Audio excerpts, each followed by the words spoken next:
Sige, ako na. Oh, yan. Katilang mo kasi.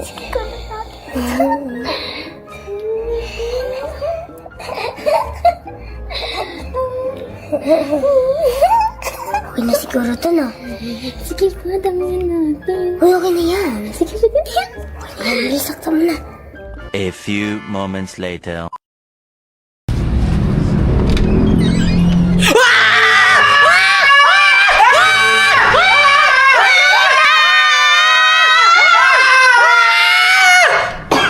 Bakit? Ano yan? Bakit kayo sumisigaw? Hindi naman yung kapatid mo! Oh, nasaksak ata! May dugo-dugo! Nasaksak ako? Ah! Ano ba sabi sa'yo? Sabi sa'yo! May dugo!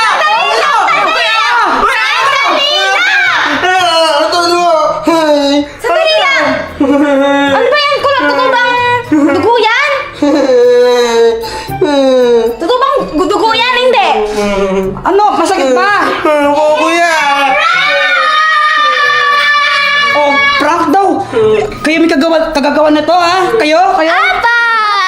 Sinaksak na niyo yung tito ninyo! Naku! Bakit siya sinaksak tito ninyo? Hindi mo, hindi mo! Fake Ano? Ano? Yun! Fake ano? blood! Fake blood! Apa! Okay lang po talaga si Tito Kulat. Okay.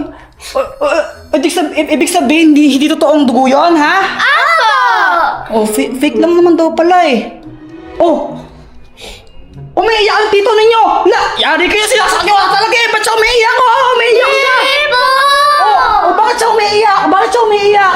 Kasi naman, yung damit na yan, bagong damit yan. Ang tagal niya pinagtrabaho yan para mabili, tapos ginanyan lang nila.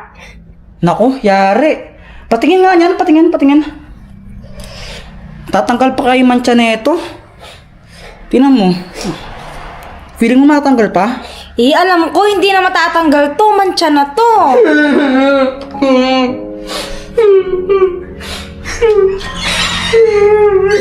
Lagot kayo. Pinaiyak ng tito kulot ninyo. Ano bang pumasok sa isip niyo, ginawa niyo to? Ha? Lagot kayo. Ano bang ginawa niyo? Bakit niyo siya pinagtripan? Di ba ang sabi ko, maglinis kayo Oo nga. para makanood tayo ng fireworks. Pinapaglinis namin kayo eh. O bakit pinagtripan niyo yung tito kulot ninyo? Sorry po, Tita. Sorry po. Mababalik ba ng sorry ninyo yung bagong damit ni tito ninyo? Ha? Di na talagang matanggal yon. Hindi na, mancha na to eh. Nakikita ko to sa online. Kapag nilagay to, di na matatanggal. Kahit ilagay mo sa kamay mo, matagal eh. Lagot kayo. Excited pa man din si kapatid mo, di ba? Kasi nung mabili niya yun, sabi niya pamasko daw na sa sarili niya yun, di ba? Kaya nga. Kahit naman ako excited pa ako na makapanood tayo ng fireworks, ang sabi natin, lang sila, maglinis. Kaso, ginawa pala nila, pinagtripan pa yung tito kulot nila. Yari kayo. Ano bang nangyari? Bakit pumasok sa isip nyo na pagtripan pa siya? Ha? Hindi lahat ng biro nakakatuwa. Dapat alam niya kung paano lulugar yung biro ninyo. Hindi sa lahat ng pagkakataon pwede magbiro. O katulad niyan, remembrance ni tito ninyo yan, pero anong ginawa ninyo? Dahil sa ginawa ninyo, alam nyo, nakaka-disappoint kayo. Sa ginawa ninyo, huwag mo tayo manonood ng fireworks ha. Umuwi na muna kayo. Yun lang. Ayoko kayo makita muna. Sige na, uwi muna. Lahat din ginawa ninyo.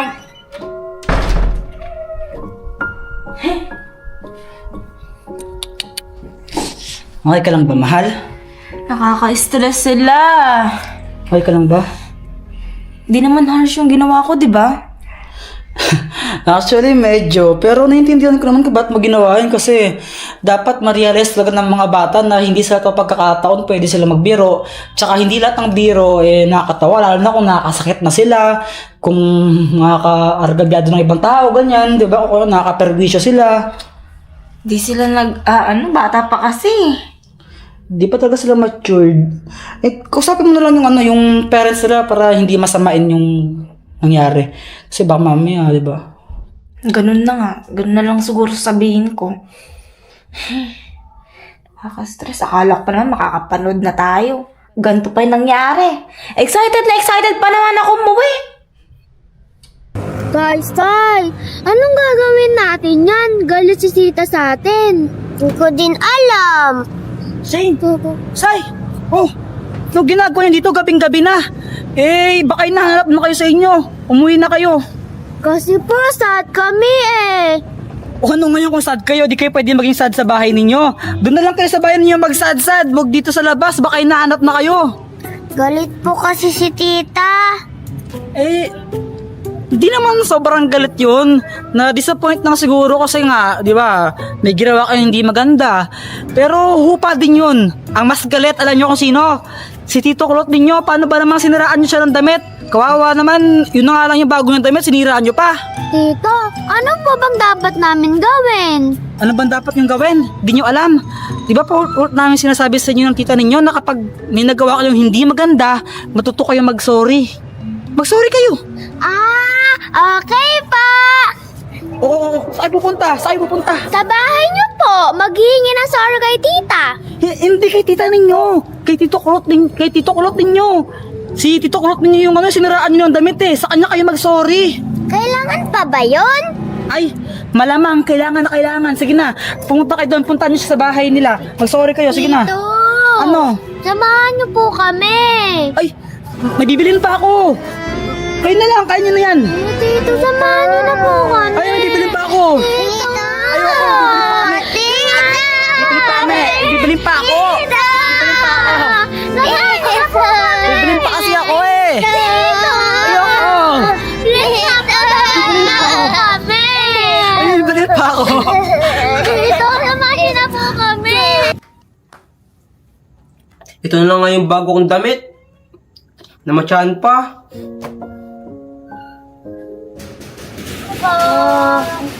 Bakit? Sasay ko nagsasabi. Namamas ka pa. Mas ko, kaya mag-sorry kayo. Ayusin nyo nga, ayusin nyo. Sorry po, tita. Ngayon lang po kasi namin na-realize na importante po pala yung damit nyo na yan. Kung alam lang po sana namin, sana hindi na po namin ginawa. Nakulot. Nang masabi mo, mapapatawarin mo ba sila? Hoy, bilisan mo naman. Magbibilin pa ako. Ano ba? Bilisan mo. Oo, sige, okay na. Okay na ba? O pala.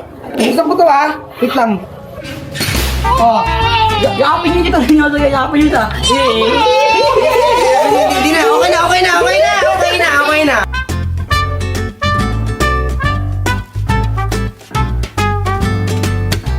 Ito na. Pag nabaril ko yun, liligawan mo ako Ha? Ligawan? Paano ba yan? Liligawan mo ako.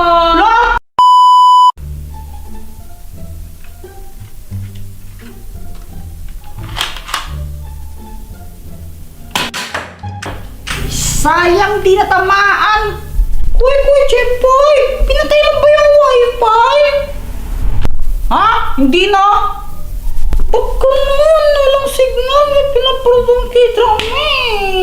Baka naputulan tayo. Di nakabayad sila mama ng wifi kahapon eh. Diyos ko naman. Hindi ko tuloy matapos ang episode na pinapanood ko. K-drama. Puro K-drama, no? Di ka na nag-review pag may exam. Sumbong kita kay mama. Babarilin kita. Tingnan mo. Sorry ako matamaan. Hindi! Kasi may ipis kanina sa may pintuan. Babarilin ko sana kaso nga lang binuksan mo. Nakatakas na yung ipis. Siya nga pala, pwedeng makahiram ng gunting? Gunting! Nawala ko yung gunting ko. Hindi ko alam kung saan ko nalagay. Kay Joanna ka na lang manghiram dun sa taas. Alam ko meron siya eh. Wait lang, ba't may hawak kang ganyan? Isip bata ka talaga. Hoy!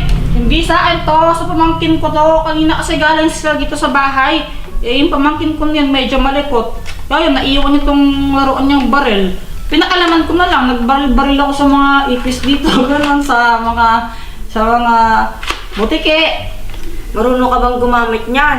Di ka man ata marunong umasinte. Oy! Magaling ako. Ano okay? Nga lang ako. Tatamaan ko eh. Di ako naniniwala. Gusto masampulan kita. Sige laban tayo. Pagalingan ng masinta. Laban! Oo. Baka Sige. matalo ka. Baka ikaw yung umiyak pa. Naku, laban daw. Ano ba lang? Ano, gusto mo talaga? Oo, Sige, huwag kang iyak pagka talo ha. game mo. Game!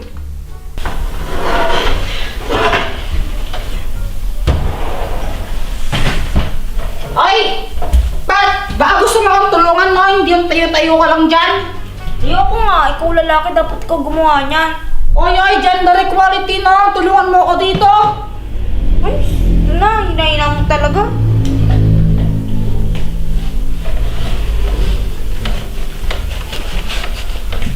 Baka mo lang ganyan ha.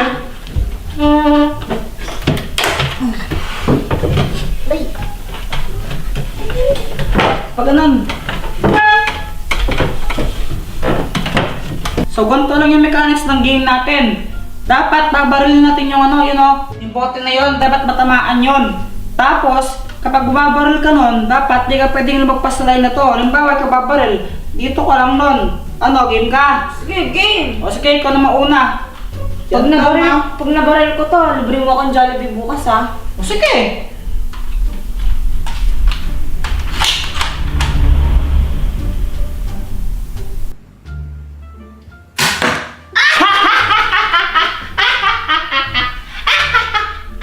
O ito pag naman ako nabaril ko yun, kaantayin mo yung 5 little monkey habang sumasayaw, game? Sige, hindi mo lang babaril.